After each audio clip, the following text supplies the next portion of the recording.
Hello friend, स्वागत है आपका आपके अपने YouTube channel Saraswati English classes में। मैं समीर सिंह लेकर आया हूँ आज आपके लिए क्लास 9 बिहाइव का चैप्टर नंबर 8 जिसका नाम है रीच फॉर द टॉप। जो पहली कहानी बयां करेगी संतोष यादव की, कैसे रीच पहुँचे टॉप पर। इसके बारे में ये जो लेसन है वो दो भाग में डिवाइड है।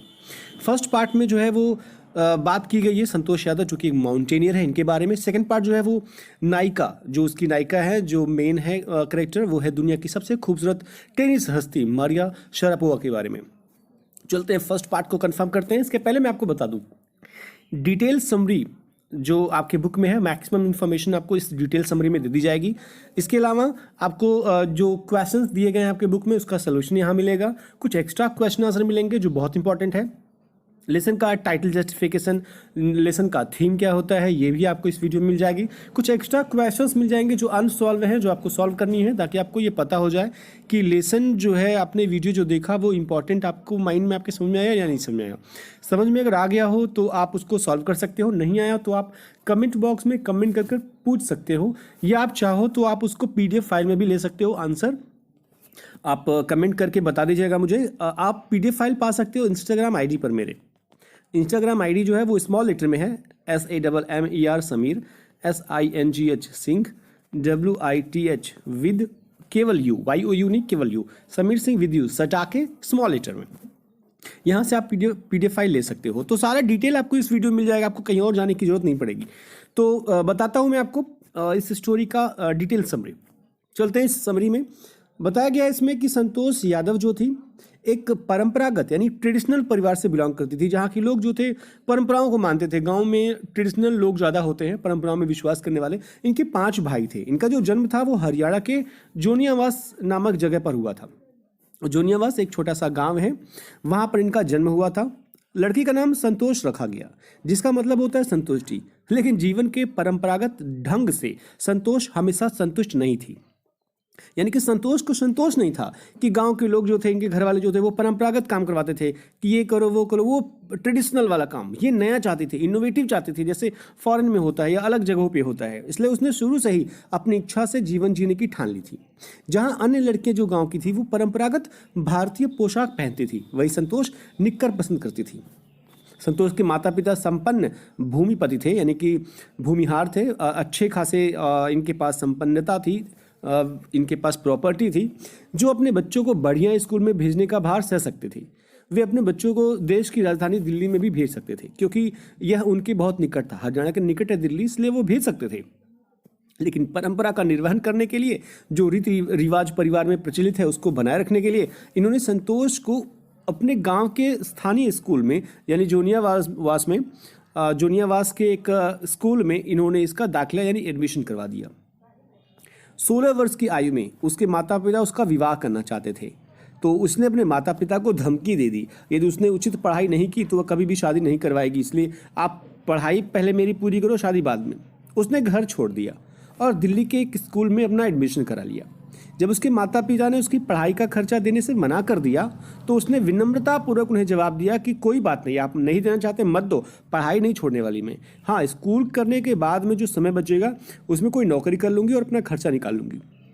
जब माँ बाप को लगा कि उनकी लड़की ये सब करने वाली है, तब उनके माँ बाप राजी हो गए उनकी पढ़ाई का खर्चा उठाने के लिए। संतोष ने हाई स्कूल की परीक्षा पास कर ली और वो जयपुर चली गई। जयपुर में महारानी कॉलेज, अगर आप देखें यहाँ पे, ये महारानी कॉलेज है। जयपुर के महारानी कॉलेज में उसने एडमिशन लिया तथा कस्तूरबा हॉस्टल जो कि नज़दीक ही था, वहाँ उसने रूम ले लिया। वहाँ से वो अरावली पर्वतों को निहारते हुए जो पर्वतारोहण थे, जो माउंटेनियर्स थे, उनको देखा करती। उसको एक अजीब सा लगाव हो गया उससे। वो भी सोचती थी कि मैं भी पर्वतों पर क्यों न चढ़ूँ।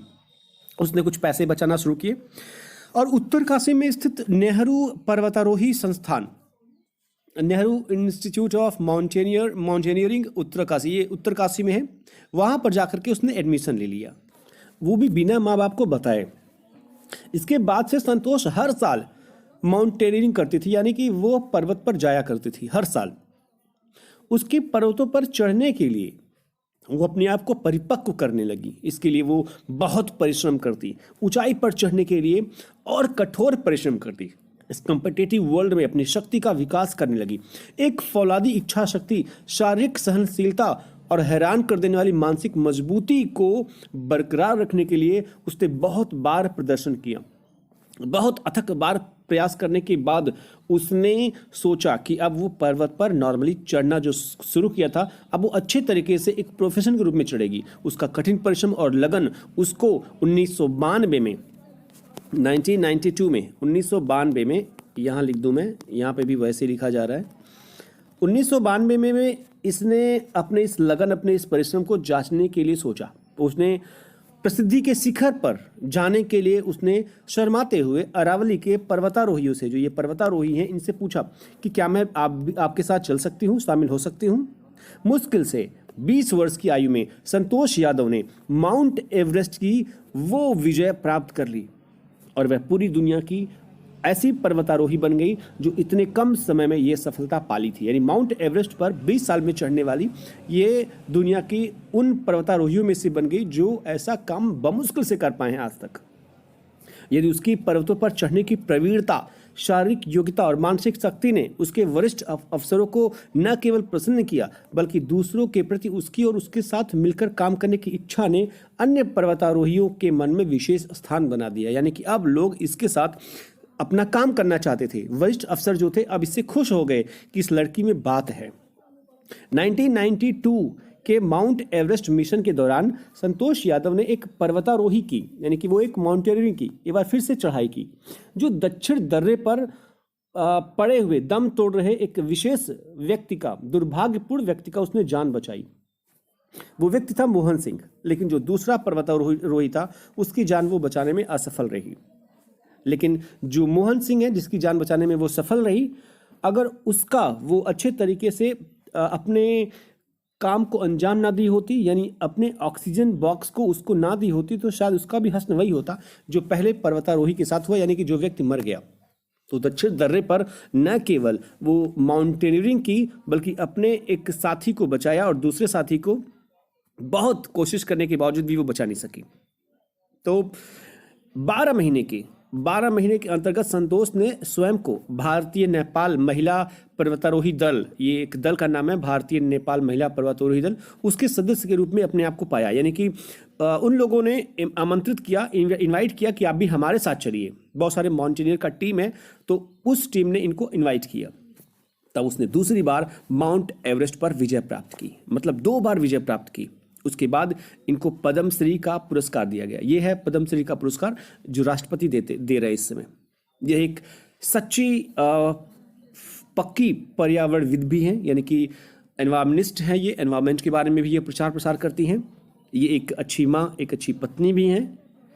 ये महोदया जो हैं, ये बहुत ही नेक कामों में भी उसके बाद अपने आप को इन्होंने लगाया। जैसे कि आप यहाँ देख सकते हो, स्त्री शक्ति में भी ये बहुत सारे जो पार्टिसिपेशन हुआ उसमें ये गई, ताकि स्त्रियों को एक शक्ति देने का जो मुहिम है उसको ये ऊंचाई पर लेकर जाए, जैसे ये अपने प्रोफेशन को ऊंचाई पर लेकर गई। संतोष यादव का जीवन जो था वो संघर्षों से भरा रहा। यहाँ तक कि हिमालय का जब ये इन्होंने दौरा किया, जब ये माउंट एवरेस्ट पर चढ़ी, तो वहाँ से लगभग 500 किलोग्राम कूड़ा करकट जो लोग फेंक दिए थे, उसको वहाँ से लेकर के ये नीचे तक आई। ये बताती हैं कि हमने क्या क्या काम किया। इस तरीके से एक महान हस्ती जिन्होंने अपने जीवन में ऐसे ऐसे काम किए जो नॉर्मल लड़कियां जो हैं परंपरागत नियमों में बंद करके नहीं कर पाती। इस तरीके से ये इंस्पिरेशन स्टोरी खत्म होती है। इसके क्वेश्चन आंसर मैं आपको यहाँ दे दूँ जो आपके बुक में है। ये 102 पेज में है, आपके देख लीजिएगा। फर्स्ट सेकंड क्वेश्चन है ये। यहाँ थर्ड फोर्थ फिफ्थ क्वेश्चन आपको मिलेगा, इससे कोई मतलब नहीं है। थर्ड फोर्थ फिफ्थ क्वेश्चन यहाँ पे सेकंड पार्ट का फर्स्ट क्वेश्चन है, सेकंड और थर्ड क्वेश्चन है यहाँ पे, फोर्थ फिफ्थ है। आप स्क्रीनशॉट ले लीजिएगा, आपको आसानी होगी, आप बाद में जरूर लिख लीजिएगा। ये थर्ड वाला जो है यहाँ इसका आंसर लिखा हुआ है, ये फोर्थ वाले का आंसर यहाँ पे है। ये है अलग क्वेश्चन जो करेक्टर्स के बारे में बताता है। संतोष यादव का मेन मेजर करेक्टर है, उनके माता पिता के बारे में भी यहाँ पे दिया गया है करेक्टर, कैसे उनके माँ बाप थे। ये टाइटल जस्टिफिकेशन कि रीच फॉर द टॉप, जो टाइटल है वो सही है या नहीं सही है, इसको जरूर लिख लीजिएगा। थीम मोस्ट इंपॉर्टेंट क्वेश्चन में आता है, थीम को जरूर लिखिएगा, क्या थीम है स्टोरी का। और ये वो अनसॉल्व क्वेश्चन है जो आपको सॉल्व करनी है। जो 4 क्वेश्चंस आपको सॉल्व करनी है। आपको पता होना चाहिए कि आपको ये क्वेश्चन पता है या नहीं। अगर पता है तो आप कमेंट बॉक्स में बताइएगा मुझे कि आपको ये पता है। नहीं पता है तो आप बताइएगा कि आपको नहीं पता है। आपको इसका आंसर चाहिए होगा तो मुझसे आप मांगिएगा आंसर। मैंने आपको बताया कि मैं PDF फाइल में या यहीं कट ऑफ पेस्ट करके आपको सेंड कर दूंगा। तो इस तरीके से लेसन खत्म होती है। आशा आपको ये लेसन समझ में आया होगा। लाइक का बटन जरूर प्रेस करिएगा। आप नीचे कमेंट बॉक्स में कमेंट करिएगा। पहली बार आप आए होंगे तो सब्सक्राइब कीजिएगा, घंटा जरूर बजा दीजिएगा ताकि आपको जल्द से जल्द नोटिफिकेशन मेरे वीडियोज़ का आपको मिलता रहे। उसके अलावा शेयर कर दीजिएगा अपने दोस्तों के साथ ताकि उनको भी ये लेसन का इन्फॉर्मेशन, इस लेसन का जो स्टोरी है वो उनको समझ में आ जाए। तो मिलते हैं नेक्स्ट वीडियो के साथ। तब तक अपना ख्याल रखिएगा, पढ़ते रहिए, मस्त रहिए, व्यस्त रहिए। Thank you for watching the video.